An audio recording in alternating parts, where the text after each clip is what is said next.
Welcome to Staging the Third Act with Janine Escalier-Cato. That is me. And this show is about boomers who are going to leave their legacy without progeny. And I am one of those boomers, so that's why I'm doing this show. Before I introduce you to my guest, Nicolle Goldman, who I'm very excited to have on the show, I wanted to remind you that I'm always looking for guests. Those of us who, for whatever reason, didn't have the joy of having children. And we're continuing our legacy through our arts, through our creativity, through our passions. So at the end of the show, I'm going to have a contact that you can get a hold of me if you'd like to do this show. So without further ado, I'm so excited to introduce to you Nicolle Goldman. And the theme of the show today is an evolving legacy. We don't just leave one legacy with the people that we love and the things that we are passionate about that continue on after we leave, but we're continually evolving as human beings. Age doesn't matter. Well, because you've done so many things in your life, Nicolle, you have transformed yourself in so many ways, and you're continually growing through your legacy. Why don't you just start from the beginning about how you kind of found all your passions? Go back to what you first, when you finished college, kind of what your dream was. Yeah, it's cool you mentioned college because I was the first person I ever knew who even went to college. My parents didn't get the chance. They grew up in London, England, post-World War II was very bleak there, and there just wasn't an opportunity for university for them. They both fought in World War II, and then after that they came to Canada, and then were working in the military and then other jobs. So I grew up not knowing anyone who'd even been to college, but I was really good in school. I love school. I loved it so much because I could really shine there, and it was a safe, secure place for me. Home was not, but school was somewhere that I was physically safe and I could excel. And then it just came around to like grade 12 or something, and then people are saying, so what are you going to do?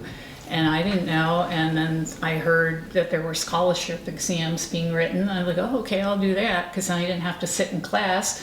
I could have study time to go study for scholarships that I didn't know anything about. And I wrote those exams, and I got not a scholarship, but a grant. And that was like, wow, like I could actually go to school. And my stepfather at the time had forbidden me to leave the house to go to university, so the only choice open to me was community college. But that little grant, it was funded by the Royal Canadian Legion, and thank them so much. They just opened a new path for me with their little grant money. Wow. And that took me for first year of science degree at community college. Yeah. And then it kind of fell apart because I met a guy. That happens. And I'd run out of money, so I had to go work. So I moved into the city, moved in with the guy, and got a job and started working, which actually turned out to be a really good thing because through that work, I started working in a printing company. It was a husband and wife owned company, like 6 staff or something like that. And I started off typing invoices, answering the phone, and then the typesetter was sick, and they're like, well, she can type. So I started typing on this typesetter, which was like a really primitive kind of computer. It's like a mechanical computer, had all these switches, because, Times New Roman font or whatever, you'd set those settings, and then type, and then it would spit out a thing, they'd wax it and make plates and print. So that was my first introduction to computers. And then I left that job and started off as a computer terminal operator on the very day that company got a new computer system. So this was 1977, 78. Were you still in Canada at that point? Yes, all in Canada at this point. Yeah, I was born in Ontario, and then there's a huge family scandal. My stepfather, he became my stepfather. He got really drunk one night and stood on the table in the officer's mess and said, a toast to the woman I love. And then he named my mother, not his wife. Yeah, it was a big deal. So they kicked my mother off base with our family. Oh, She was no. married, she had 3 kids, and we were kicked off to split us apart, but they didn't punish the guy, punished my mom. Oh, of course. Those days, yeah. Of So we course. moved to Winnipeg. Yeah. Because of the scandal, and my poor dad, it was just, he didn't do anything wrong. But yeah, so anyways, we ended up fleeing to Vancouver, but only with 2 of us. So my sister and I grew up with my mom, and my brother stayed with my dad, so we didn't see much of him. Anyways, back to college. Yeah. Sorry. Yeah, well, I have some of that in my family too, so Yeah, I not understand. everything's all straightforward. No, it and- isn't. Yeah, and yet still sometimes things work out fine. Yeah, so my job with the computer stuff worked out great, and I was good at it because I didn't have this backload of knowledge that was outdated. I came in the day they got a new system in, so then I became the expert, and people would say, well, how do you do this? And I'm like, oh, like this. And I just knew it. And then I was the supervisor of the department. They're like, oh, we need more like you. So then I had to hire them. And we were doing inventory one time, and there's this woman running the adding machine and chicka and doing that. And then she said to me, like, don't get stuck doing this. She said, you've got a career. And I went in and talked to the HR manager about going back to university.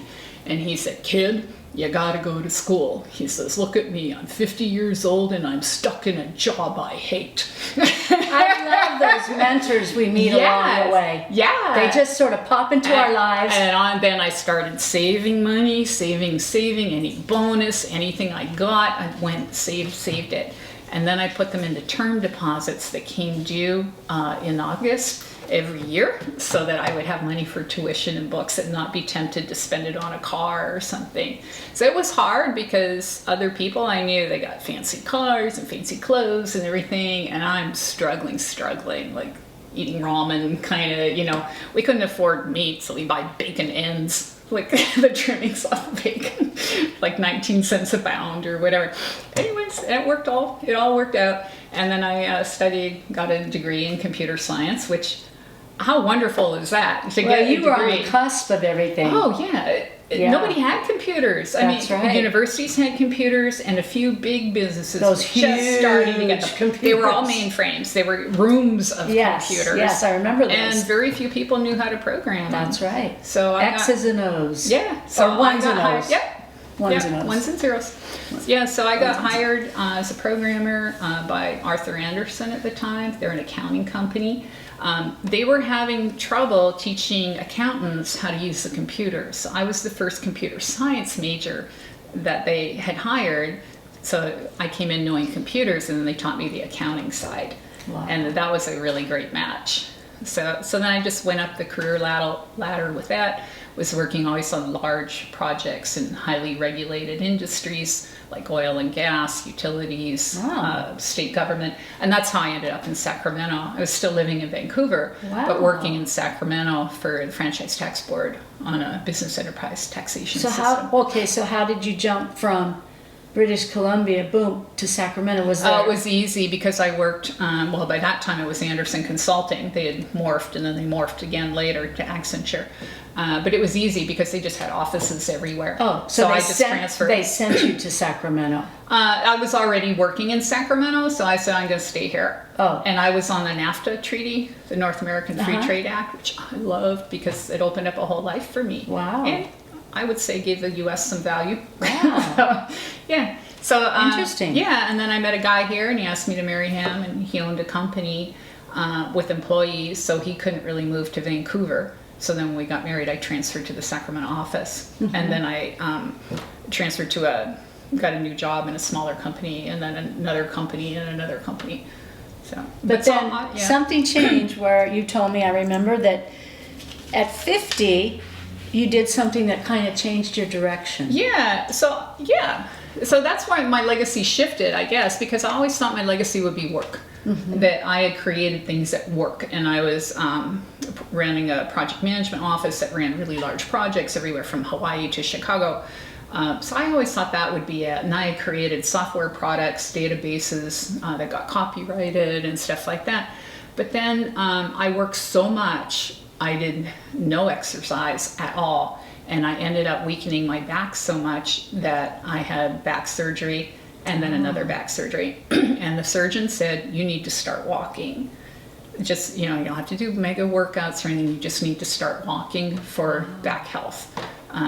So I started walking, and I belonged to a racket club. Just a sports club because my husband belonged. And they had a walk jog group. And they're like, oh no, you should join us.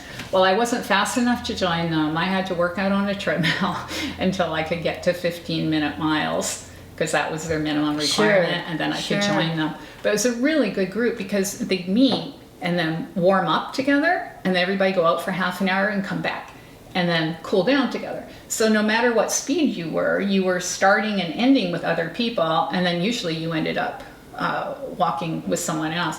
Well, in my case, I walked so fast that I was walking with the joggers. So it just worked out that way. And then the coach of that group, she had a guest come in and teach a Saturday morning race walk class for free. And I did that. And in that little class, he lined us up like 2 by 2 and had little races. I smoked everyone. I had never been talented athletically. I would do anything rather than take PE class. And having to high jump or run was awful, just awful. And part of the reason I didn't like PE class because I only got like a C or a C plus. Anyway, that's all. We used to have to run around like this, 2-mile loop or something. Sure. But then I discovered that the teacher only graded you on your best 2 times of the year. So really, I only had to do it twice in the whole year. And so the rest of the time I could stop and have a smoke. I was awful. Anyways, that was my athletic career until I was That's usually what happens. We find our stride later in life. I would never have expected that. And my mother is like, goodness, where did that come from? But I was good. I discovered I had a talent. I had no idea I had that.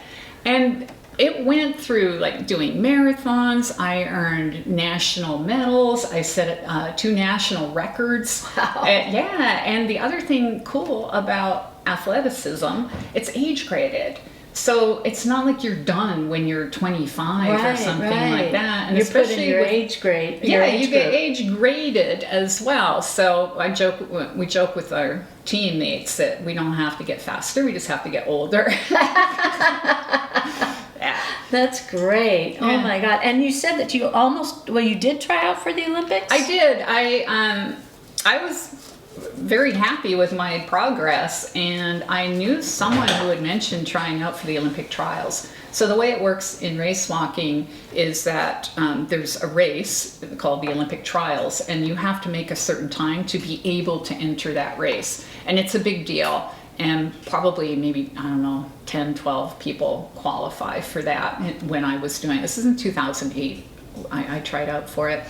And then whoever wins that, if they meet the qualifying standard for the Olympics, then they can go to the Olympics. But the U.S. is not strong in race walking. We last Olympics we didn't send anybody, I think. Wow. And before that was Robin Stevens. She was awesome. She's a great race walker and a real inspiration. Yeah. Wow. And a lot of the American race walkers are in their 30s and 40s. It's a sport that the maturity pays off. Huh. You know how hard you have to work. Sure. Yeah. Yeah, well, maturity pays off in a lot of ways. Yeah. And then locally, teaches you too. patience and perseverance. sustainability. Yeah, that you can get through something. Sure. Yeah.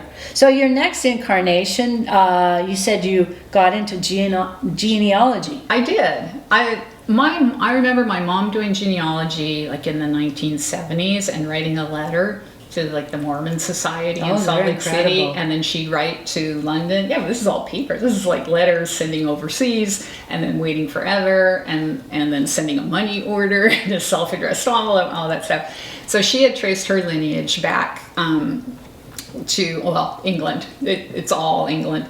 But nowadays with the computers, it's so much easier. So you find hundreds of sources. So that's the positive. You find hundreds of sources. Also the negative, because now you have hundreds of sources to sort through. But I've got my mother's family back to like 1700s in England. It's all England all the way. Wow. Yeah. And then my husband is Jewish, and doing the research on his side is much more challenging. But it's been really cool to teach my grandkids their heritage, their That's lineage. really cool. So when we celebrate 4th of July with all the other Americans, we know that's when their ancestors landed in the U.S. was When the you 4th of say July. grandkids, I have to interrupt Yeah. because I did say at the outset that we don't have our own children. Is Yeah. this step grand? Yeah, Children? I've never actually birthed children, Uh-huh. but I did have a friend, and she said step only lasts for one generation. You can have stepchildren or a stepmother, father. There's no step grandparents. There's no step grandchildren. true. That's so no, true. they're my grandchildren, and my son, my daughter. For me, there's no confusion because I don't have other sons or daughters Right. that are going to be offended by that. And for them, they call me their stepmom, which is fine. They have other mother. Sure, that's Yeah. right. Yeah. So how did I want to bring in what happened to you at 50 because that's such a spiritual change in your life. Oh, I had been working so hard. Well, like I said, so hard I damaged my health, my back. I had, at 50, discovered I could race walk. And what that did was it launched this whole intensive period of training and working out. Everything was fast. At work, everything was fast with deadlines, more stress, more demands, and so work life was demanding, and the workout life was also very demanding. And at one point, I was working out on a long workout, and it just came to me like a command: walk the Camino. Like what? Where did that come from? Like I had heard about the Camino when I was a kid. I read a lot. I read everything. Explain to the viewers what that is. So the Camino is the Camino de Santiago de Compostela. It's a pilgrim route across Spain, and there's many routes, all going to the same cathedral where a relic of St. James is said to be. I'm not Catholic. I'm not religious. I'm barely even spiritual. And all of a sudden it came to me, I need to do this. So I started out on this while I prepared, and then I went on this, turned out to be 600-mile walk across Spain. Did you go alone? Yeah, I did. Yeah. That's great. Yeah, actually that got me a chapter in a book. There's an author in Canada was looking for women whose lives have been transformed by solo travel. And I told her Ooh, I my should story. be in that book. Well, you could be. Well, you might be second edition. She's Yeah, publishing, and I think it's ready. I think it's at the publisher now. I think it's coming out in I'll have to September. get a hold of that author. Yeah. But anyway, go on. It's going to be called She Travels. Oh, Yeah. I have to get a hold of that author. Yeah. But go on. Yeah. So I wrote a chapter in her book about the pilgrimage, which is really a condensation of my book that I had already written, the manuscript that I was working on. So I walked across Spain on my own. I was expecting a physical challenge, and what I got was an unexpected emotional journey into my past that totally changed my future. I love that. I was at the point in my life where I was questioning everything. So I guess if it was a guy who bought a convertible or something, we say it's a midlife crisis. So for me, I call it a coming of middle age adventure. Love that. Yeah, and that's what it was. It was the first time in my whole life I'd taken time out for me with no expectation. And then realize that when you think about how things are in your life, it's like, well, what caused that? And it just gave me time to go back and look at echoes of things that still echo. Like Yes. I'm very sensitive to anger. Well, yeah, because I grew up with a lot of anger in the household, and that's a danger kind of signal for me. And now I have to Yes. realize, no, I am safe, I am secure, I don't need to ratchet up. So that how much. do you express your anger? With little tiny word darts to the jugular. Because you're afraid. Anger. You're afraid of being what you grew up with. I wouldn't be a volcano, not that kind. That would be really, really rare for me because, one volcano meeting another volcano, there's no point. No. But there's also really no point in throwing little stiletto word darts at someone either. But I also fight back in my head and with imaginary hand signals. I love, though, that you found parts of yourself on this journey. Yeah, and on that journey, I realized I have enough. I have everything I need. I don't need more. I don't need to be going back to work and climbing up the career ladder to get more of the same stuff that isn't making me happy. Right. So I climbed the career ladder and then discovered I don't even like the wall it's on. I don't like this. This is not making me happy. It's not making me healthy. And so I quit.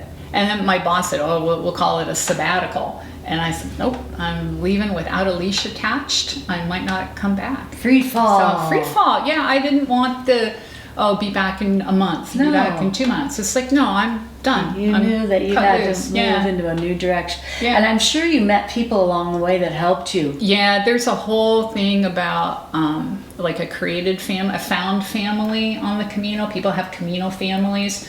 I was also in the company of a group called the Family. They called themselves the Family, and they invited me to be part of that. That's and I said, wonderful. well, can I be kind of on the fringes, like like a distant relative? And they were like, yeah, that works.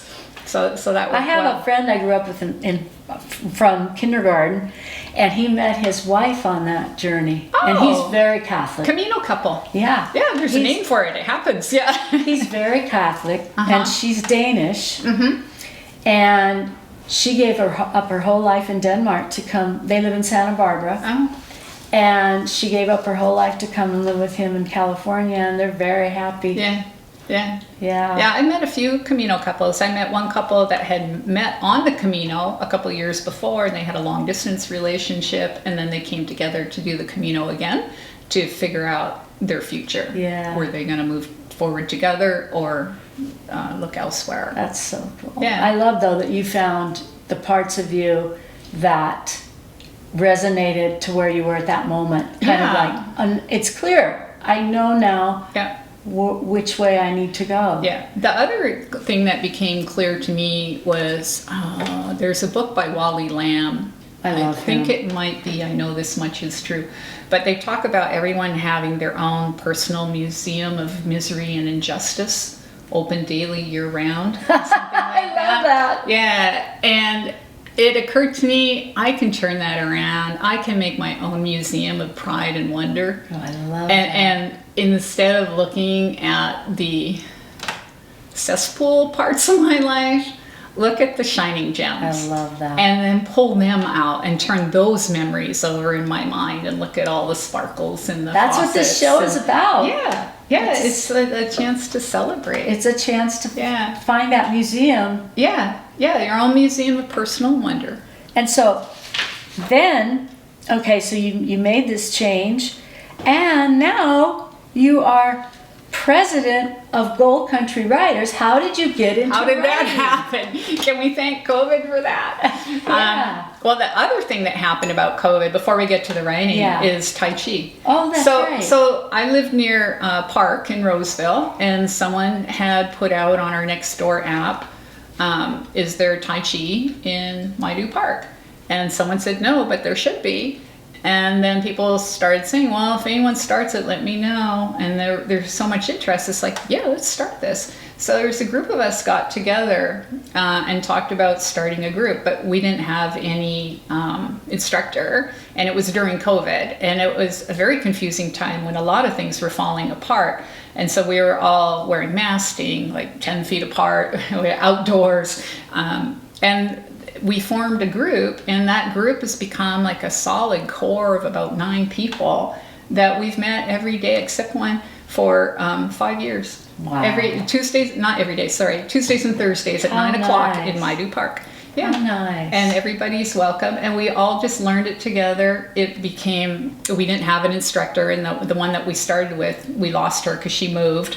And then we watched YouTube videos, and then it was like monkey see, monkey do. So we are not expert. Sometimes instead of Tai Chi 108, sometimes it's Tai Chi 10 what, and we also call it My Chi, because it just never. It's very individual. But in that group, we've gone through so much together, like loss of children, Wow.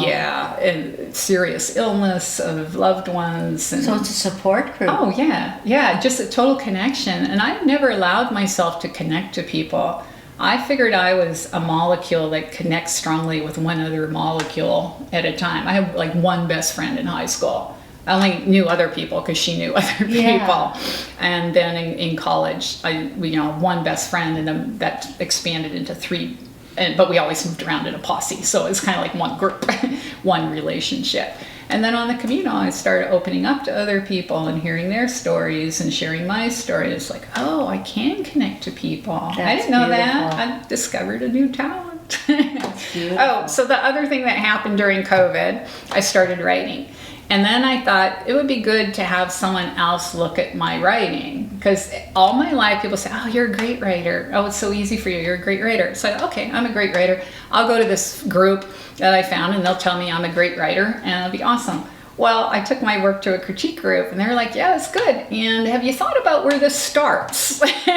and when they say this, it's a little unclear or whatever. And it's like, oh, my writing's okay, but I can do better. And now I look at the evolution of my writing from the 5 years ago to now. It's like, wow, I couldn't have done this without that group. Exactly. Yeah. I'm in the same situation. Yeah. And then I started thinking, I get so much out of this group, I should contribute something back. So when they were looking for a director of membership, I said, oh, I can do that. And then they really needed a webmaster. So I was like, yeah, okay, find someone else to do membership and I can do webmaster. So I did that. And then they're like, no, we really want you to be president. And I'm like, okay, find someone else to do webmaster. So I'll do a job, but only one. Yes. I'll do one job. I agree. Not everything. Because you want to be great at that one job. Do that one job well. If I take something on, I like to do it well. And I do have a tendency to take on too much, and then it's like, I'm so stressed. So yeah, so one thing. So I have to define what I'm willing to do and then do that well. Right. Yeah. That's awesome. That is. So what are you writing? Right now, I have written my manuscript. It's called That Camino Book. A coming of middle-age adventure. Oh, I'd love to. And I'm looking for an agent. I wasn't going to. I was going to go to approach small publishers. Yeah. But I submitted the manuscript to a critic to get feedback on what to change. And she came back and said the quality, she rarely sees such high quality. Everything's there, the story arc, all the mechanics. She said it's heartfelt, it's wonderful. People are going to connect with this. It's going to resonate. She said, what are your plans for it? And I said, well, I'm shopping around to small publishers. She said, why are you skipping agents? She said, this is good. You just have to find the right agent. You have to find the right agent. So she gave me a list of agents to approach, and I've been querying them. So, yeah, and I've started my second book, which is called That Camino Couple, and it's about doing my second Camino with my husband, who was the reluctant pilgrim, shall we say. You did a second one? Yes, and I actually did a third one with my sister, and I'm doing it again next year, again with my sister. I love Each one a different flavor. Yeah. You could do a whole series of books on that. Yeah. As long as I keep having new things to say in new ways. Yeah. I love that. Yeah. It's exciting. So it's exciting. We just got the 5-minute mark, but I don't want the viewers to miss out on your writing. It's beautiful. So before I give you the stage to read your work, I want to tell the camera about, if you need to contact me to be a guest, please send me an email at gnjcato@pacbell.net, and it'll be across the screen, because I'm always looking for great guests. So please contact me. So now Nicolle has something that she has written that is absolutely beautiful, and I'd like her to be able to share that with you. Thank you. This is an excerpt from my manuscript from the Camino book, and I call this one a peace story. I have another one called A Peace Story, and that's totally different. But today we're talking about a peace story. So at this point, I've been walking for about a week, and I've covered, I'm guessing, about 100 miles out of the 600.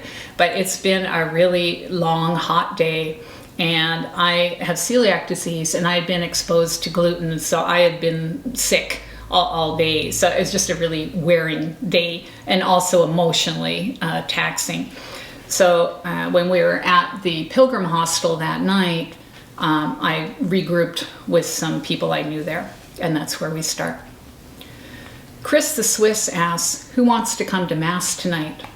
No one takes him up on it. I hesitate, then nod, surprising myself. I'm not Catholic. My feet hurt. My insides are tender, and I'm feeling anything but peaceful. But I like the rituals that connect people. Plus, there will be music. In the evening twilight, Chris and I walk through streets glowing gold under a darkening blue sky. When we need directions, we ask an old woman wearing a long black skirt and well-worn sturdy shoes. She walks us to the church just as the last rays of sun cast a rosy glow on the stork's nest atop the bell tower. We're late. The church interior is dark. As our eyes adjust, we notice a faint light creeping from the farthest corner, along with a murmur of voices. In this whole giant church, we find half a dozen people, all old, gathered for Mass in a tiny back room with a handful of pews. Chris and I creep in, embarrassed at causing a disturbance, although everyone seems more curious than upset. The priest welcomes us and resumes the service. I stay alert for cues so I can sit, stand, and kneel with the others. Near the end of the service, Chris turns to me and whispers, "Shake hands and wish them pass."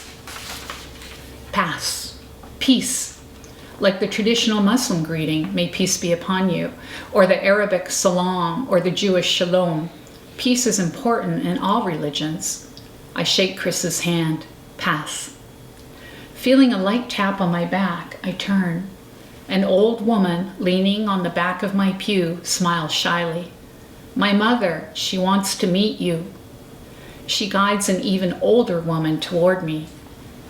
Her mother is half my size, frail and shrunken, sparse gray hair wisping out from under a black headscarf.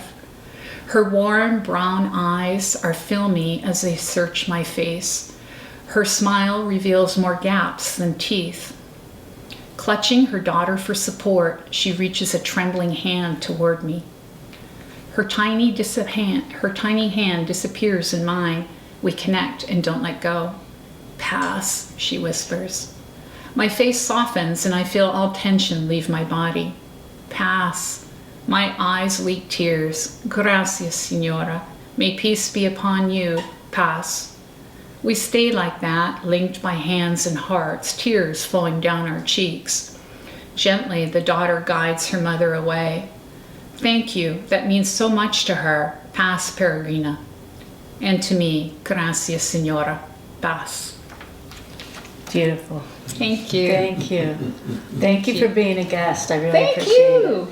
Can I mention my website? I Yes, just got it going. please do. And I did it all myself. The website is NicolleGoldman.com. And if you spell it right, I'm the only one who comes up. Which is kind of cool. Thanks, Mom. Great. It's NicolleGoldman. Nicolle Goldman.